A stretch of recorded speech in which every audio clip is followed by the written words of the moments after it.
is key in anything. Yeah. You do your work preparing, and you have way fewer failures. And so I'm going to start with preparation, and then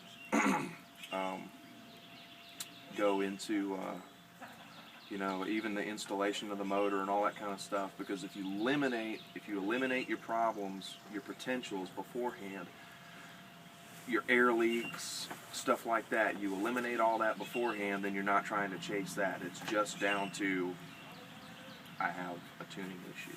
And when you can narrow it down to just a tuning issue, it's all downhill from there. It's smooth sailing from that point. So, so I'm going to treat this like this is a brand new engine that I just broke out of the package. And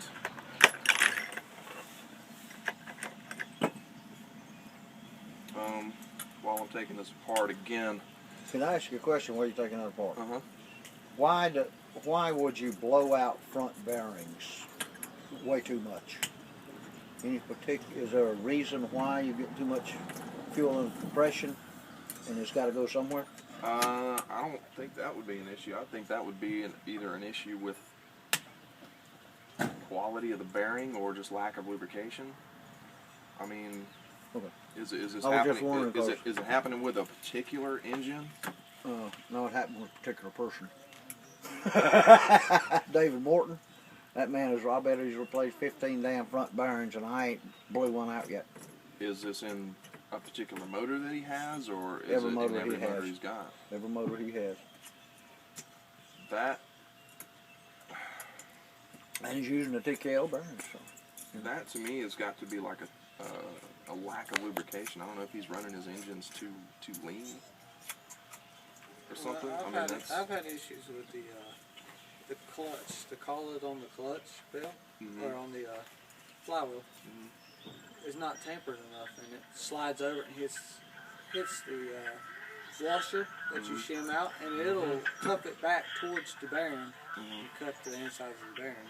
Yeah, I mean, if something's interfering with it, like if a pin slides out the back of the flywheel and comes into the bearing, then that's going to, I mean, that's going to Well, that's why I always recommend it. I always put in a 10,000th washer between my bearings. Yeah. I mean, in my kits. Yeah. And say, put that one on first. Yeah. And then if you got to adjust it out further, get your flywheel to come dead to the end of the crank, then you change it from a 10,000th to a 20,000th. Yeah. But, but most of mine are set dead length to the crank. They'll fall real close to the end of it. Well, what I'm doing here, you got a brand new engine. In theory, taking it apart, the head is very straightforward. Obviously, you just take the, you just pull your bolts off and take it out. With the back plate, just pull the screws out of your back plate, and when you take your back plate off, you always want to make sure you got your piston up in the stroke.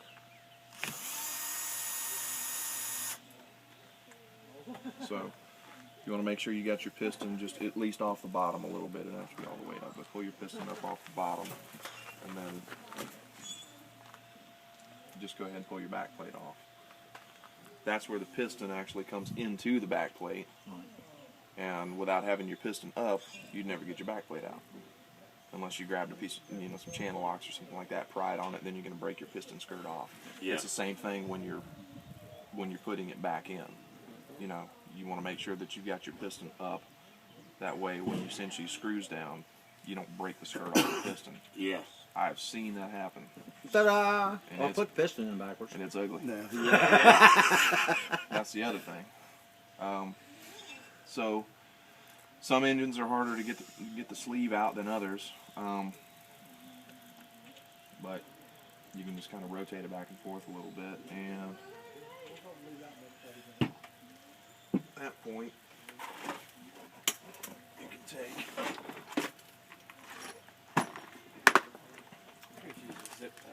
use a zip tie. Sometimes they're pretty tight, you can't get them out with a zip tie. Do you know what else is real good too, Joey? Shock pistons. Take a shock piston and slide it over into one of those ports And just turn your crank and we'll push it back. So you take a zip tie. Just take a zip tie, put a little bend in it.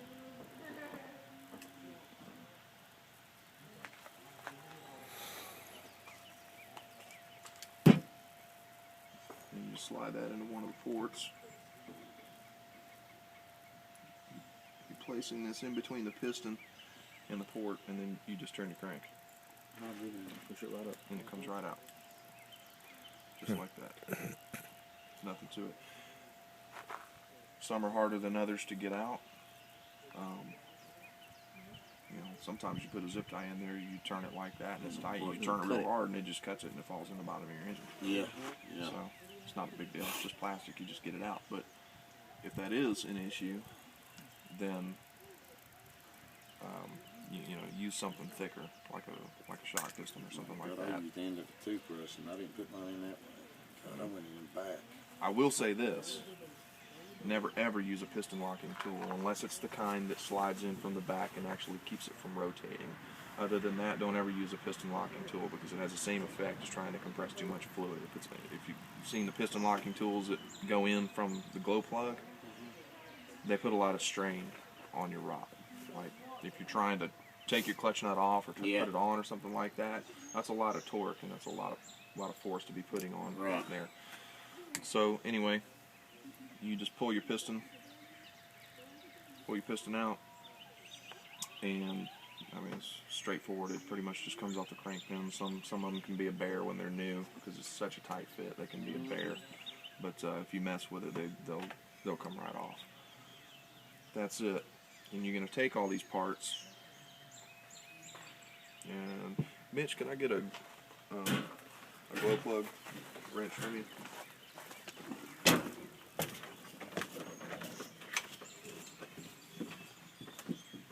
Is that the motor you're running now? Mm-hmm. It's Alpha 872. It's a 9-port. Because I'm chasing a motor right now. Since that RB went out. You have it with you? No. I wish I'd have brought it with me, man. Yeah, that's for ours what went out on it, that brass. Okay, I got that stuff. So this is an M2C quick change, variable weight clutch. Just use just grab a glow plug wrench like that. And Not a stock glow plug wrench though, because it won't fit down on the shelf. Yeah, or an 8mm wrench will work.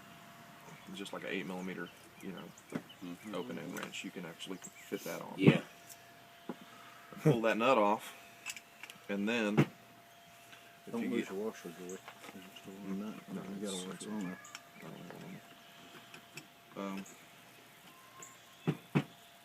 Take this, and I don't know if this table's gonna be hard enough. There we go. Just give it a good tap like that.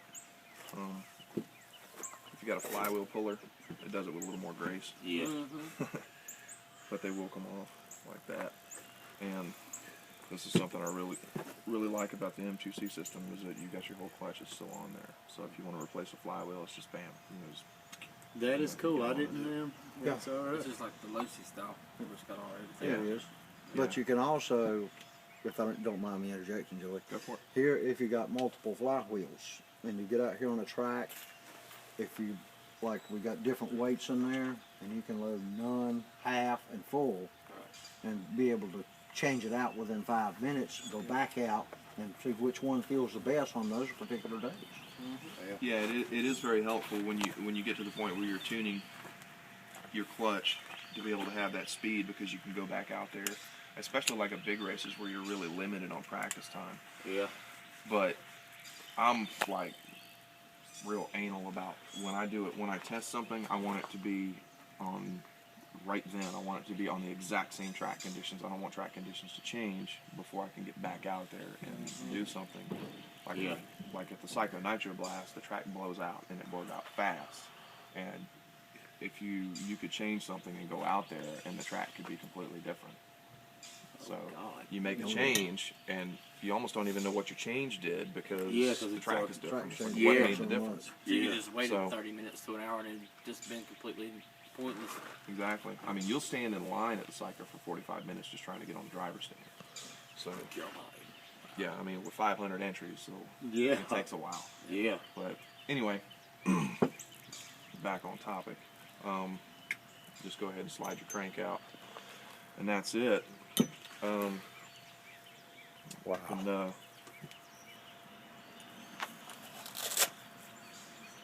loosen up your pinch bolts.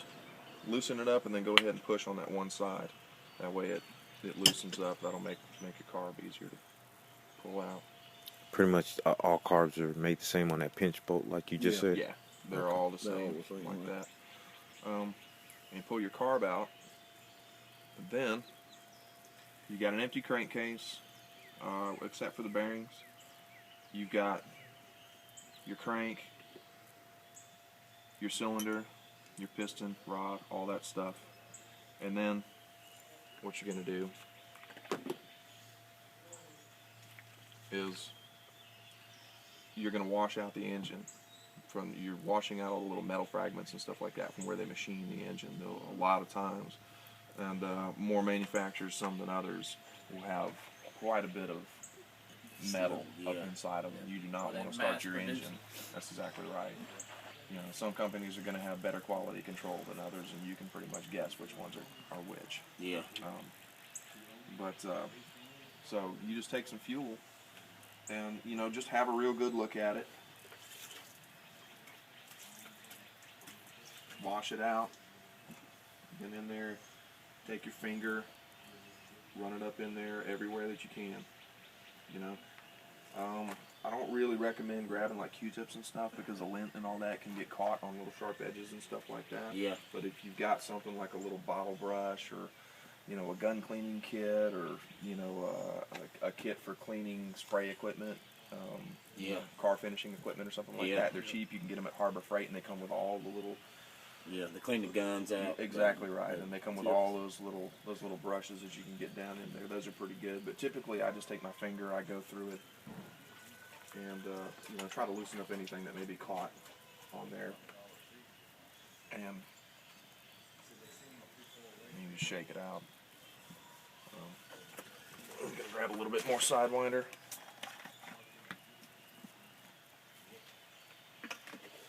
And basically, you just do this to all your parts. And it's particularly important on new engines, but you can do this too. You can make this part of your maintenance routine where, you know, you just kind of go through the motor, you look at things, feel the bearings, you know, all that kind of stuff. Yeah. Just have a good look at it. And I'll get into that here in a second, but I'm just going to wash all these parts off. And Let me go. put them right there. Like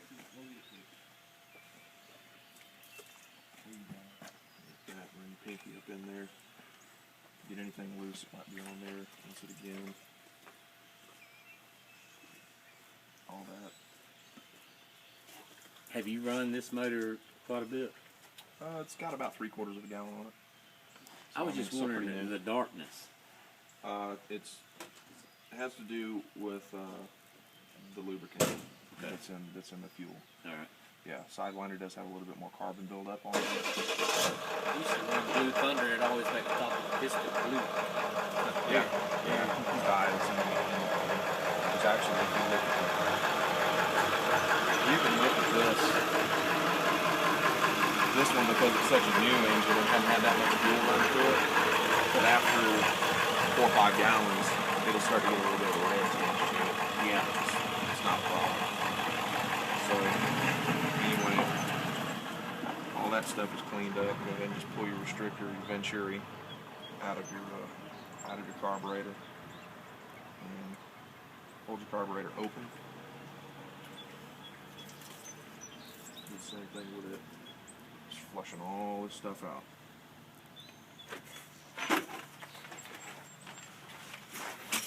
Some paper towels right here real quick.